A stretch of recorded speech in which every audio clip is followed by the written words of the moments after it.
রাস্তাগুলোর মধ্যে airport road ও বাড্ডার প্রগতি সরণি অন্যতম। যান চলাচল নিয়ন্ত্রণে এয়ারপোর্ট রোডে সিগন্যাল দেখিয়ে ট্রাফিক সার্জেন্ট হ্যাপির দিন শুরু হয়।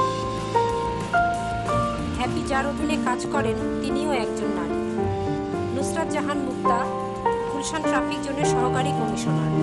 তার দক্ষ ব্যবস্থাপনায় হাজার হাজার যানবাহন প্রতিদিন নিয়ম মেনে চলাচল করছে এই ব্যস্ততম সড়ক দিয়ে।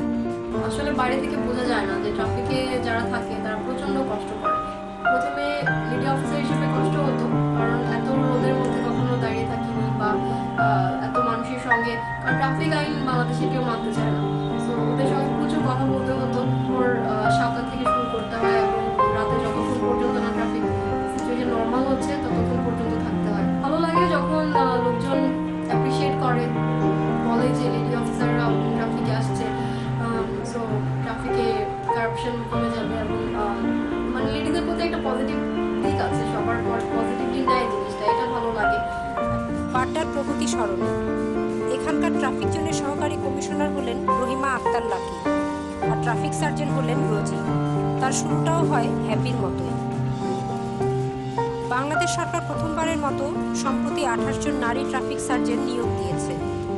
অসহনীয় গরম, ধুলাবালি, ব্যস্ত সড়কের প্রতিকূল পরিবেশ উপেক্ষা করে তারা ট্রাফিক আইনকে শক্ত হাতে বাস্তবায়ন করছেন। 2010 সালে পুলিশে আসি, ফার্স্ট চয়েস দিয়ে আসি। আমি 2-3টা বিসিএস অ্যাপ্লাই করেছি, সব জায়গায় ফার্স্ট চয়েস পুলিশ ছিল। আমাদের কোম্পানিতে 41টা ছেলে ছিল এবং একটা মেয়ে ছিল আলফা কোম্পানি। ফার্স্ট চয়েস দিয়ে পুলিশে আসছি, সেক্ষেত্রে আমার ফ্যামিলির অবদান সবচেয়ে বেশি। আমার মা চাইতেন আমি যেন ডিফারেন্ট কিছু করি। এখনো আমার মা আমার সঙ্গে থাকে, আমার বাচ্চার টেক কেয়ার করে, যার কারণে আমার চাকরিটা আমার কাছে একটুও পেইনের মনে হয় না, একটুও কষ্টের মনে হয় না। টোটালটাই আমার ফ্যামিলি মেম্বাররা সামলাচ্ছে।